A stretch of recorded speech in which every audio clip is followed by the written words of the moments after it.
At the beginning of the story, we see an American football match where a man named Nicky is sitting comfortably with his girlfriend Jess in the VIP stands. The match is going on, but Nicky is more focused on the crowd than on the game. He notices a beautiful girl getting up from her seat and leaving. At that moment, a mischievous idea comes to his mind. He makes a small bet with Jess, saying, "Let's see how many people look back at that girl." One of the men sitting nearby, Lee Yuan, says he also wants to join the bet, and Nicky agrees. Everyone jokingly places a $10 bet and starts counting. When the girl leaves the stand, the final count shows that 7 people looked back at her. In this bet, Jess had guessed the closest number, so she won. Lee Yuan gives her the money without hesitation, and then suggests starting the next round. This time, the bet is about who will commit the next foul. Jess drops out, saying she doesn't know much about the game, but Nicky jumps in and places a $1,000 bet. As soon as the whistle blows, the referee signals a foul, and it turns out to be the team Nicky had bet on. He wins, and puts the money in his pocket. Even after losing, Lee Yuan gets more excited and says, "Let's place a $5,000 bet this time." Now the question is whether the player will pass the ball or run with it. Nicky hesitates a little at betting $5,000, but finally agrees. Lee Yuan guesses that the player will run, and Nicky says he will pass. As soon as the whistle blows, the player actually runs with the ball, which means Nicky loses $5,000. Now Nicky decides, it's okay, we lost $5,000. Let's stop here, and asks Jess to come have coffee. He wants to leave, but Lee Yuan insists. He says, "You're sitting in the VIP lounge, you have money. Why be upset over $5,000? Let's play another bet, this time for $10,000. Eventually, Nicky agrees. Now the question is whether the player will make the next pass correctly or not. Nicky predicts yes, but the other team intercepts the pass. Nicky has now lost $15,000. While taking out the money, Nicky gets a little upset. He thinks for a moment and says, "Let's place a $50,000 bet this time." Jess is shocked to hear this, but Nicky looks angry. At this point, luck is not on his side. He loses the next bet again, and has to give away another $50,000. Now Jess urges him to stop immediately, but Nicky's anger and ego take over. Without thinking, he places the next bet of $100,000. Lee Yuan laughs and teases him, saying, "Do you even have that much money?" Nicky silently throws a whole bundle of cash on the table. Seeing this, Lee Yuan also gets excited. This time, Nicky bets that the next pass will be intercepted and won't be completed, but the pass is successful. Now Nicky has suffered a loss of $100,000. He can't figure out how to get out of this mess. Jess is also shocked by his behavior, but now the game has reached a very serious stage. Nicky says, "I have $1 million left. Let's bet it all. Let's see who wins this time." The final decision will be made by playing cards. Since Lee Yuan has been winning continuously, he's now going crazy with excitement. He starts looking at Nicky like an ATM machine. Lee Yuan draws his card. It's a 5 of clubs. Now Nicky just has to draw a card higher than 5. His chances of winning are very high. Nicky picks up a card and flips it over with great confidence, but it's the 3 of hearts. Seeing this, Jess immediately fell off her chair. When Nicky started the game, he only intended to bet $10, but now, he had lost more than $1 million. After such a shameful defeat, he had nothing left to say. So, he quietly held Jess's hand and started walking out. He was deeply upset, but Lee Yuan began teasing him even more. He said, "This is what happens when you mess with the master." Nicky stopped and placed another bet, this time for $2 million. Now the idea was a little different. Nicky challenged that Lee Yuan could choose any random player using a telescope, and if Nicky guessed the player's jersey number correctly, the win would be his. Lee Yuan got a little confused. He said, "This is like mind reading." It felt like Nicky was setting himself up for failure. Lee Yuan also started suspecting that Nicky might be cheating. To remove his doubt, Nicky said, "Okay, I won't guess. This time Jess will do it." Jess looked angrily at Nicky. She couldn't understand what was happening. She said, "Among so many people, what are the chances I'll guess the correct jersey number?" Saying this, she tried to leave, but Lee Yuan's security guard stopped her, and a small fight broke out between them. Jess calmed herself down a little. Nicky told her to just look around the ground and say whichever number felt like her own. Lee Yuan picked up the binoculars and chose a player. Then Jess took the binoculars and scanned the entire field. She could see jersey numbers everywhere. How could she guess? Then her eyes fell on a familiar face, and she remembered Nicky's words, that she should choose the number that felt like her own. Their friend Farhad was wearing jersey number 55.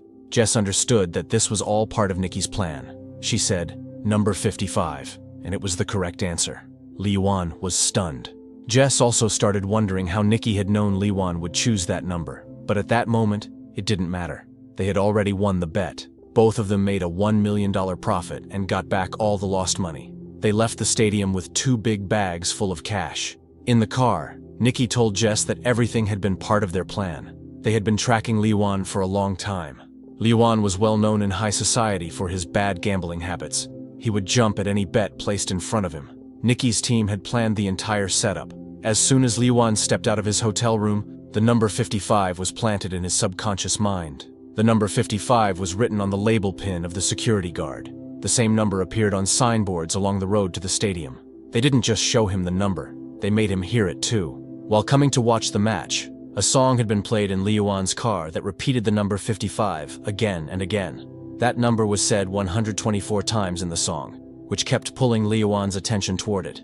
He had even been shown a photo of Farhad, which helped build a visual memory. So, when Liwan looked through the binoculars, his mind naturally went toward the number 55, and Jess said 55 as soon as she saw Farhad. Jess had not been told anything in advance, so her expressions would stay natural during the entire game. This way, no one would suspect her. After hearing everything, Jess was completely impressed with Nicky. After this, the story takes us a few days back. Just a few days earlier, Nicky was lying on a bed in a room with Jess beside him, and a man was pointing a gun at his head. Jess was sitting next to him, someone he had met only recently. It was clear that someone had trapped Nicky, but there was no sign of fear on his face. He calmly said, "I don't have a single penny. If you want to shoot, then shoot." The man with the gun looked at Nicky's reaction and quickly realized this man was clever, even more cunning than them. And his guess was absolutely right. Nicky was a master con artist who pulled off petty thefts with great skill. Jess had brought Nicky to that room by tricking him, but Nicky saw a natural talent in her. At that time, Jess didn't understand anything. When the man with the gun left, Nicky told Jess, "You have a gift. If you polish this ability to trick people, you can live a very comfortable life." Nicky said, "This is our family business. My father, his father, they were all con men. We're cheats by blood. Every trick, every move is a game to us." Without wasting time, Jess took out some money and said, "I want to learn from you." Nicky agreed. While walking out, he stole one of Jess's rings, and she didn't even realize it. By the time she figured it out, her watch had also disappeared. When she had put the watch in her handbag, Nicky had already taken her wallet. After all these tricks, Nicky said, "Sleight of hand, timing, and a little style. That's all you need for this work." Then Nicky said goodbye to her and left. After a few months, Jess found Nicky in New Orleans, where he had started building a new team. Their meeting was actually a test. He wanted to see if Jess was capable of joining his team or not. When Jess agreed, Nicky sent her to a fair with one of his team members. This was Jess's first practical assignment. She began asking people for directions, holding a map in her hand. While she distracted people, her partner secretly stole a tourist's camera lens. Then, another team member intentionally bumped into a man, and Jess took his wallet. Jess was now starting to feel more confident in her stealing style. Using chopsticks, she took another woman's wallet from her bag. Everything went so smoothly that no one even suspected them. Nicky was watching everything from the top of a building. He told the team to leave Jess alone. Now it was her turn to fly solo. Jess started stealing expensive items one after another, and with each theft, Nicky's respect for her kept growing. Now Nicky gave her another big assignment, this time, a high-tech scam. With the help of special lenses, they could see other players' cards and beat them easily. There was also a system for stealing credit cards. The stolen card was secretly sent to a teammate, where a device would copy its data, and then the card would be returned to the owner's pocket. By the time anyone realized, their entire account would be emptied. Another scam was a fake ATM machine. Whenever someone withdrew money, the ATM would secretly store their PIN. Farhad would later remove the machine and steal all the data. All the stolen credit cards were sorted into different categories.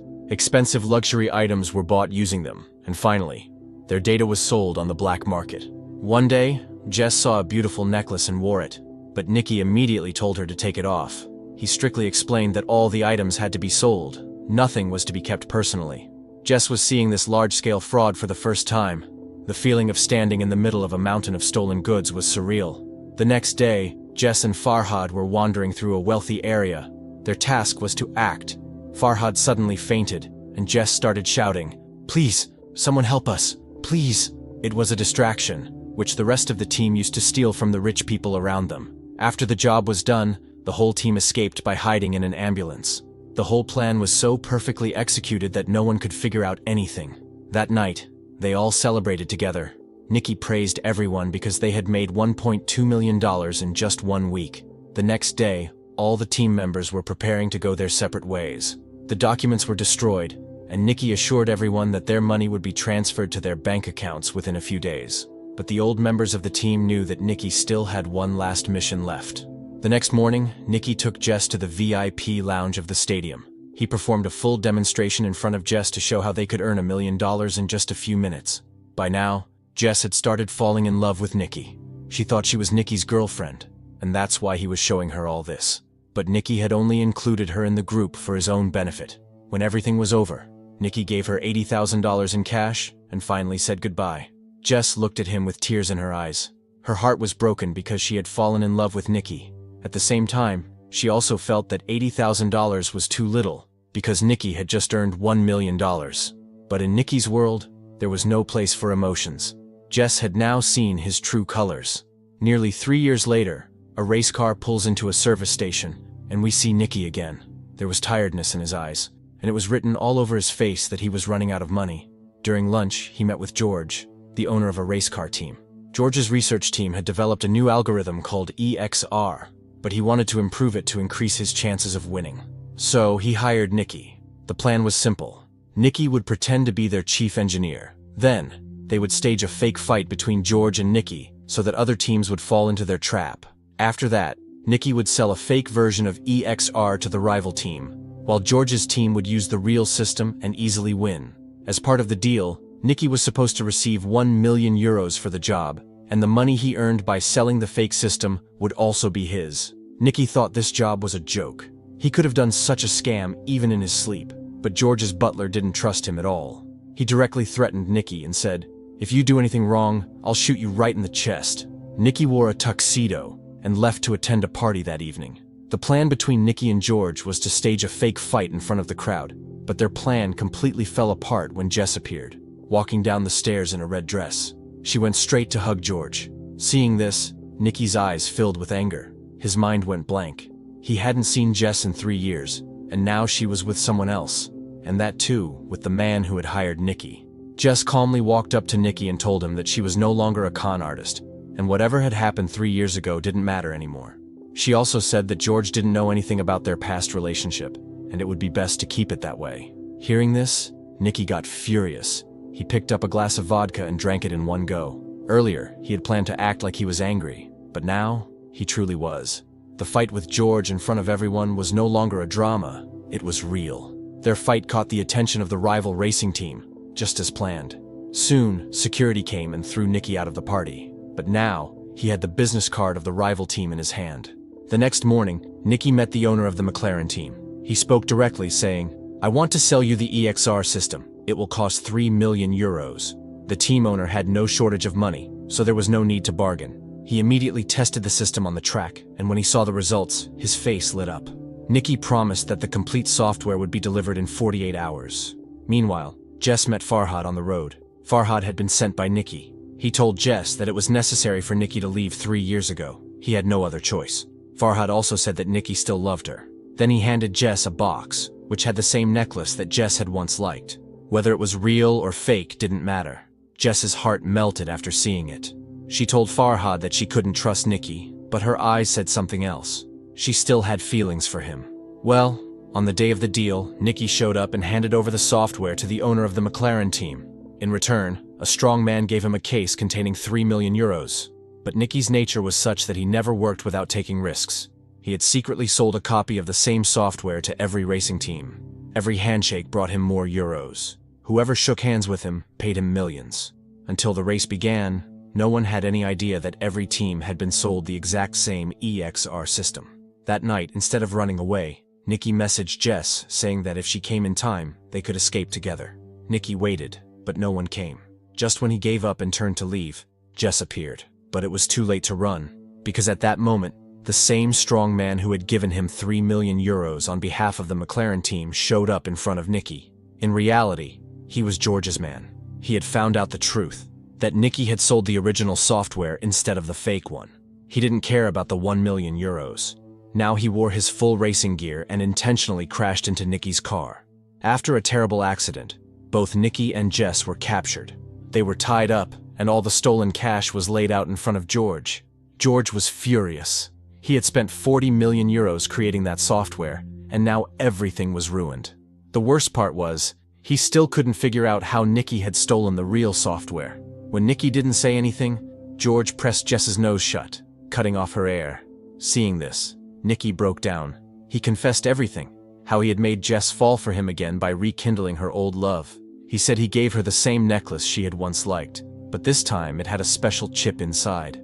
As soon as George opened the software, that chip stole his password and copied the data. Jess was heartbroken when she heard this. Tears streamed down her face, but George and his men started laughing. They liked the story but didn't believe a word of it. George then said, "Jess was never really my girlfriend. I know she was only with me for my money." Jess admitted that she was only pretending to love George to steal his expensive watch collection. Nicky was shocked. So Jess had faked her love for George just to make Nicky jealous. Now, both of them were caught. George turned to the butler and asked how Nicky managed to steal the software. As soon as Nicky opened his mouth, the butler suddenly fired a bullet. It hit Nicky straight in the chest. George's face turned pale. He panicked and told the butler, "I can earn money again, but if I get caught for murder, I'm finished." George quickly fired the butler and fled from the warehouse. Jess was crying uncontrollably, but the butler calmly said, "There's no need to worry. I'm actually Nicky's man." In truth, the butler was Nicky's father. He had shot the bullet carefully just near the heart, not through it. He sealed the wound with tape, used a needle to draw out the extra blood, and balanced the air pressure in Nicky's chest. Suddenly, Nicky opened his eyes. He was alive. It was a crazy plan, but it worked. Behind them lay a huge pile of money. All three of them left the warehouse. Nicky was actually an orphan and had been raised by this man. He was the one who had taught Nicky all the tricks of the trade. Their rule was simple: never get emotional. But now, Nicky had truly fallen in love with Jess. The butler left both of them on the roadside and took all the money with him. Nicky was left with nothing, but on the way to the hospital he saw something shining in Jess's hand. It was George's 200,000 euro watch. Nicky looked at her. Jess looked at him, and both of them smiled. With tricks like this, and sleight of hand, they'd never go hungry, no matter where they were in the world. If you enjoyed the video, don't forget to like and subscribe to the channel. See you in the next video.